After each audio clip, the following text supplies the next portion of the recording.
அஸ்ஸலாம் அலைக்கும் வரஹ்மத்துல்லாஹி பரகாத்துஹு. இது உங்கள் இஸ்லாம் ஆஃப் யூனிட்டி சேனல். இந்த சேனலில் இன்றைக்கி நம்ம ஒரு சிறந்த திக்ரை இன்ஷா அல்லாஹ் பார்க்க போகிறோம். இந்த திக்ரை நம்ம ஓதுறனால 10 முறை ஓதுனா போதும், 70 கஷ்டங்களை நமக்கு அல்லாஹ் சுப்ஹானஹு நீக்கி விடுகிறான். நமக்கு 99 நோய்களுக்கு அது மருந்தாக இருக்குது.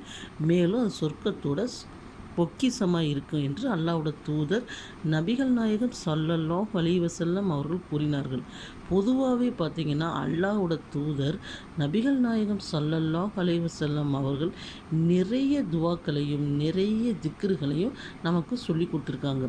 நம்ம இஸ்லாமிய மக்கள் இப்போ காலகட்டத்தில் நிறைய துவாக்களையும் நம்மளோட துவாக்களையும் திக்ருகளையும் நம்ம மறந்து காலம் போல போக்கில் என்ன செய்கிறோம், நம்ம இஷ்டத்துக்கு ஒரு வாழ்க்கையை அமைத்து கொண்டனால இன்றைக்கி நம்ம பெரும்பாலான மக்கள் நஷ்டவாளிகளாக இருக்கிறோம். அல்லாஹ் பாதுகாத்த மக்களை தவிர அவங்க சொன்ன வழிமுறைகளை நம்ம பேணி வந்தோம்னா இன்றைக்கி நம்ம இம்மையிலே வாழ்ந்துக்கிட்டு இருந்தோம்னா இம்மையிலும் மறுமையிலும் வெற்றி பெறக்கூடியவர்களாக இருக்கலாம்.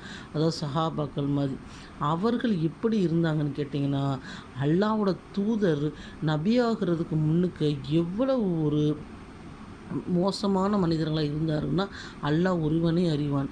அவர்கள் நபிகள் நாயகம் ஸல்லல்லாஹு அலைஹி வஸல்லம் நபியான பிறகு இஸ்லாத்தை ஏற்ற பிறகு அவ்வளவு ஒரு சாலிக்கான மனிதராக மாறிவிட்டார்கள். சுப்ஹானல்லாஹ். உதாரணத்துக்கு தகரம் போல இருந்த மனிதர்கள்லாம் தங்கம் போல ஜொலித்தார்கள். சுப்ஹானல்லாஹ் சுப்ஹானல்லாஹ். ஆனால் இன்றைக்கி நம்ம எல்லா விஷயமும் தெரிந்தும், அதாவது இஸ்லாம்னா என்ன, நபி என்றால் என்ன, எவ்வளவோ பயான்கள், எவ்வளவோ யூடியூப்பில் சேனல்கள் எல்லாம் இருந்தும் ஷைத்தான் நம்மளை என்ன செய்கிறான், வழி கெடுக்கக்கூடியவனாக இருக்கிறான். காலையிலிருந்து இரவு வரைக்கும் நீங்கள் என்னென்ன விஷயங்களை செய்யுங்க, இப்படி வாழுங்க, இஸ்லாம் படி இந்த மாதிரி இருங்க, அப்படி எல்லா விஷயத்தையும் சொல்லி கொடுத்தாலும் நம்ம என்ன செய்கிறோம், அதை மறந்து வாழக்கூடிய மக்களாக இருக்கும். அதாவது அல்லாஹ்வோட தூதர் நபிகள் நாயகம் ஸல்லல்லாஹு அலைஹி வஸல்லம் எண்ணம் எப்படி இருந்துச்சுன்னு கேட்டிங்கன்னா, தன்னோட உம்மத்தாக இருக்கட்டும், சஹாபாக்களாக இருக்கட்டும், அவங்க இம்மையிலே மறுமையிலே வெற்றி பெற்று அனைவரும் சொர்க்கவாதியாக இருக்கணும், அனைத்து மக்களும் நல்ல குணத்துடன் நல்ல வாழ்க்கையில் வாழணும்னு தான் ஆசைப்பட்டாங்க. அப்படி அல்லாஹ்வோட தூதர் நமக்கு சொல்லி கொடுத்த ஒரு சிறந்த திக்ரு தான் வலா ஹவ்ல வலா குவத்த இல்லா பில்லாஹில் அலியுல் அலீம். இந்த திக்ரை நம்ம என்ன செய்யலாம், 10 தடவை ஓதுனோம்னா நமக்கு பார்த்திங்கன்னா வாழ்க்கையில் நமக்கு அதாவது காசு பணம் இருக்கோ இல்லையோ கஷ்டத்துக்கு நமக்கு குறைவே இல்லை. நம்ம ஏதாவது கஷ்டம் இருந்து கொண்டே இருக்கும். பிள்ளைகளை வைத்து பண கஷ்டம், மன கஷ்டம், ஏதாவது ஒரு கஷ்டம் இருந்து கொண்டே இருக்கும். அப்படி இருக்கிற பட்சத்தில் இந்த திக்ரை நம்ம 70 முறை, அதாவது 10 முறை ஓதுனோம்னா 70 கஷ்டங்களை அல்லாஹ் சுப்ஹானஹு நீக்கிறேன். பிறகு பார்த்திங்கன்னா நோய்க்கு நமக்கு பஞ்சமே இல்லை. அல்லாஹ் பாதுகாக்கட்டும். இன்றைக்கி காலகட்டத்தில் நமக்கு நிறைய நோய்கள், தெரிந்த நோய்கள், தெரியாத நோய்கள், அனைத்து நோய்களும் நமக்கு இருக்குது. அப்போ இந்த திக்ரை நம்ம 10 முறை ஓதுனோம்னா நமக்கே தெரியாத 99 நோய்களுக்கு அது மருந்தாகுது. சுப்ஹானல்லாஹ் சுப்ஹானல்லாஹ். அந்த திக்ரை ஓதுறப்ப நோயாளியிடம் அல்லாஹ் சுப்ஹானஹு ஒரு மலக்கை நியமிக்கிறான் என்று அல்லாஹ்வோட தூதர் கூறினார்கள். மேலும் பார்த்திங்கன்னா இந்த திக்ரு சொர்க்கம் இருக்கும் பார்த்திங்கன்னா, சொர்க்கத்தோட ஒரு பொக்கிஷமான திக்ருன்னு அல்லாஹ்வோட தூதர் சொன்னாங்க.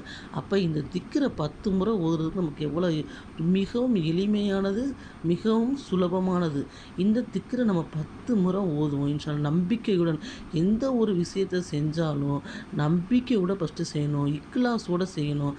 அல்லாஹ்வோட தூதர் அவங்க சொல்லியிருக்காங்க, இதுக்கு கண்டிப்பாக நடக்குங்கிறது நம்ம என்ன செய்யணும், நம்பி இந்த விஷயங்களை செய்யக்கூடியவங்களாக இன்ஷா அல்லாஹ் இருக்கணும்.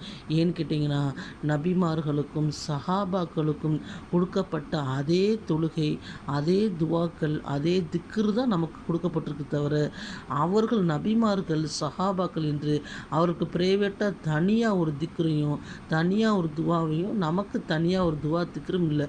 அவர்கள் ஓதின அந்த திக்ரு மூலம் அவர் நன்மை பெற்றார்கள், துவா மூலம் நன்மை பெற்றார்கள். இக்லாஸுடன் அல்லாஹ் மீதும் அல்லாஹ்வோட தூதர் மீதும் நம்பிக்கை வைத்து. நமக்கு ஏன் அது பலிக்க மாட்டேங்குது? நாங்கள் இவ்வளோ நாளாக தொழுகிறோம், இவ்வளோ நாளாக ஓதுகிறோம், ஆனால் எங்களுக்கு ஏன் அது பலன் அளிக்கலைன்னு நம்ம நினைக்கிறோம்னா நம்மளோட மனதில் இக்லாஸ், மன தூய்மை இல்லை. அப்படி தான் நம்ம சொல்லணும் தவிர இந்த திக்ருகளையோ துவாக்களையும் நம்ம ஒருபோதும் குறை சொல்லக்கூடாது. அவ்வளோ சிறந்தது.